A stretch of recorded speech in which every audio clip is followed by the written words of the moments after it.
Hi everybody, Jessie here from jessiebanks.com and welcome back to another video. So for today's video, it is another Watercolor Wednesday. Yay! I have next week's film too, so there'll be 3. I'm doing good. I'm using Simon Says Stamp Encouraging Animals stamp set. I will have a link to them in the description box below, so you guys can pick that up if you're interested. We're going to use that little whale there. He is adorable. That was the cat. I taped my watercolor paper onto the back of my scoreboard because the boards I usually use were upstairs and I was down in my craft room, and it just kind of shows that you don't need to go out and buy special boards and things. You can use lots of things. Now this palette is full of my Core and Daniel Smith colors, so I'm going to use it, and here is my brush roll. So I'm just pulling out a couple of brushes here. Pardon me. This is around, I think it's an 8. So I'm going to start by stamping our image and our sentiment on our watercolor paper here using an acrylic block with VersaFine Onyx Black ink. Sorry, I had a brain fart there. The reason why I'm using Onyx Black ink is because it is waterproof when it's dry, and I'm stamping with an acrylic block simply because I've already taped my watercolor paper down and I can't stick it in any sort of stamping tool, and we don't always need those fancy gadgets. You can do it without, so it's nice to not always use them because there are lots of us that don't have them or anything of that nature, and our acrylic blocks work perfectly fine. So I'm going to start by stamping the sentiment, and then I'll stamp the image on top. I love this stamp set. I think it's absolutely adorable. I need to do the cat with glasses. So the sentiment says, "Have a whale of a good day." See, I do clean my stamps sometimes. That's why I left that in there, because I usually don't. I usually just stick them. Ignore that. Sorry about that noise. I usually just stick them back in the packaging with ink all over them and use them again when I want to use them next time. But I'm trying to get better, because apparently people like when I clean my stamps. Random tangent. I have only sped this video up until 2 times its original speed, so it isn't very fast. And as you can hear, I still don't have a voice. But I like to leave them slower when I can, as opposed to making them too fast so you guys can see what's going on and all of that fun stuff. So what I've decided to do with Watercolor Wednesday series is I'm going to kind of rotate. Like, the first week I went through all of my paints and things just to show you guys the kind of stuff I'll be using. Then this week I'm doing a card with my watercolors, and next week's video will be some sort of technique with the watercolors, so it'll be kind of like a little lesson-ish deal, so to speak, so that if you're trying to get more used to your watercolors and learn some techniques with them that you can apply to your cards or whatever, you can do that as well. So we'll rotate back and forth between completing a card and learning some techniques, either together or ones I know, kind of a deal. So I hope that'll give a really nice balance to this series, and I won't get bored of it or anything of that, and you guys won't get bored of it and all of that fun stuff. So I'm starting here with a cerulean blue.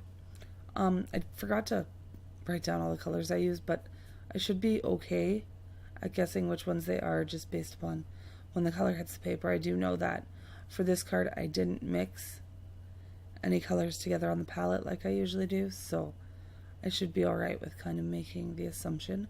So I covered the whole background in water and let it soak into the paper a little bit, and then I came in with a cerulean blue to add in the background, and then I'm just using my paintbrush, and it is dry, like there's no excess water in it. I'm wiping it off on that rag, and I'm just using that to lift a bunch of the color out of the whale itself. And now I'm just using my heat gun to force dry it. If you let watercolors dry on their own, they continue moving until that paper is no longer cool, but you can hit them with the heat gun and blast them dry. Now, because I have my paints confined to a certain area that I had wet on the page, and I know where I want them to be, and I'm trying to get through this card fairly fast, I have no issues with speeding it up. If I'm doing like larger paintings on my own, or if I'm doing florals where I'm using wet into wet and all of that, I like to let them sit so that they can dry naturally, because like I said, that paint is wet until it is dry, or until it is not cool anymore. And as long as it's cool, those watercolors are moving. So over top of this cerulean blue, I'm coming in with phthalo blue. This will be a phthalo blue green shade. And I'm just adding in a few splotches of that just to create a little more depth to the background and the color. So I'll drop that in a few different places. Very pretty color. It looks gorgeous laid over top of that cerulean blue. That's what I love about watercolors is their transparency allows you to put them over top of something else once it's dry, and as long as you're careful with it not to completely re-wet the page, you can layer those transparent layers over top of each other and see the other colors below them, which is something I find super fascinating. So we're going to dry this one again just to speed up the process, and then I'm going to pull out a Prussian blue. I do believe it'll be next, and add in just the final splotches into the background. But I'm not sure what I'm doing right now. There we go. I was probably wetting the color and getting it pulled off the pan so that it didn't end up too thick, and I just had a little puddle of it to work with. So add some of that in. And that will be it for our background, and then we'll start working on our little whale.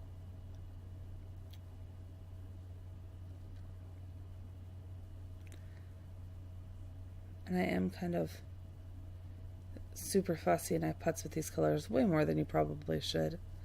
You definitely don't have to futz with them as much as I do.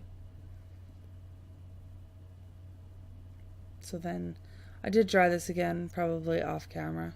Maybe not. Oh yeah, off camera. So now I'm coming in with, I don't know what color this is. It's a purple. I'm painting the entire whale purple to start with, to give it a purple undertone, a very light sheen of purple. I want to say I used dioxazine purple, but that's not right. Any purple will work, just a really thin layer of it, like a really diluted layer, just to give it an undertone. And then I've let it dry. Now I'm going in and wetting it, and I'm coming back in with Lunar Black, which is a super granulating color, to start working in those shadows and making him look a lot darker and a lot blacker against that blue background. Adding some more blue. I'm not sure which blue I grabbed. Any blue will work. To give I think it's a tealy color. Phthalo turquoise, maybe. Just to make those water droplets pop. And then we're slowly blending and adding into that black just to create some depth and dimension to that whale, so he looks a little round and he's not just a flat wash of color. And you just work slowly, dropping it in, letting it fill out with the water itself. Then I went away and let it dry. Those granulating colors like that, you don't want to force dry them with a heat gun. The longer they dry on their own, the more they separate and granulate and do their magic and look really, really pretty. Sorry, I have a super dry throat. Pardon me. I apologize for that. So we're adding in a little bit more. Just continuing to work that color and let it get nice and deep and blend out into those lighter areas. So I'm just adding a little bit of water to let it pull itself out and just deepen up here, because I thought maybe it was too dry. Then I just take a drier brush and lift off the top when it gets away from me. And the more you take your time and just let it work its layers, it'll all turn out in the end.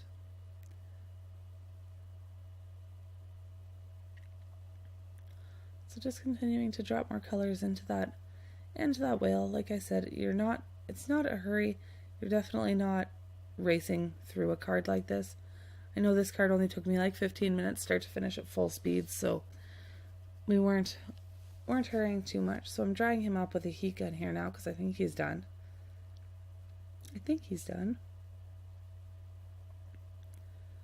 And then I'm going to, trying to lift out a highlight, it didn't work. So I have in my Schmincke palette, I grabbed the tube. I have M Grams white gouache, and I'm going to use some of that to add just a few little dots of white highlight there. That's the white gouache off to the side. I guess I already put it on without showing. This is a size 0 Cotman watercolor brush. I'm not using a lot of water at all because I want those white dots to be very prominent. I'm going to add a white highlight to his eye as well, just to bring a little more life to him and give him a little bit more brightness and color, which is super fun.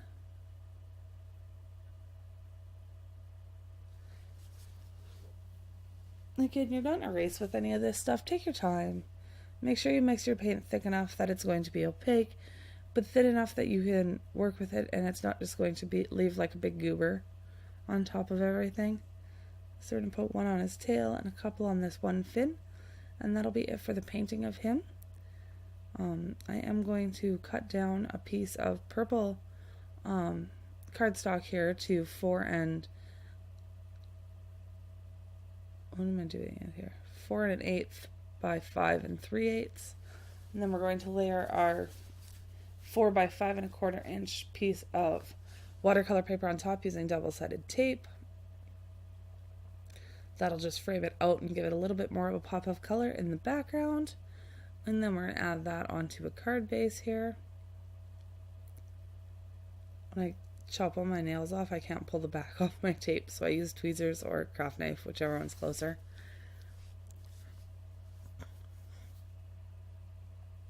Pulling that off. So it's a quick and simple little watercolor card. It's a good one for practice. Lets you play with your colors a bit. Do a little mixing and layering on top of each other instead of just mixing on the palette, which is always fun and challenging. And I love this stamp set. I need to do more with this stamp set. It's absolutely adorable. So yeah, I'll have the link to everything down below as always. If you aren't subscribed, I would love for you to subscribe to the channel. If you enjoy this Watercolor Wednesday series and want to see more watercolor videos, I will do florals in the future, and like I said, we'll do some techniques in that thing. Give it a big thumbs up so I know you guys like this idea.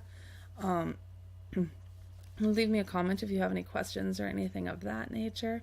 I'm going to fight with this matte medium right now in order to try and glue down those sequins. I end up trying this twice and it not working, so I give up and go to a pin to get it to work.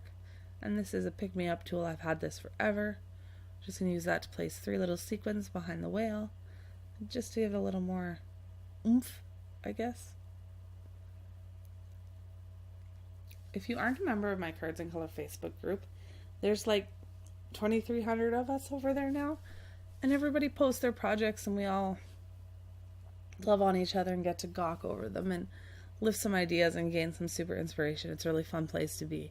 If you aren't part of that group, that link will be in the description box below as well.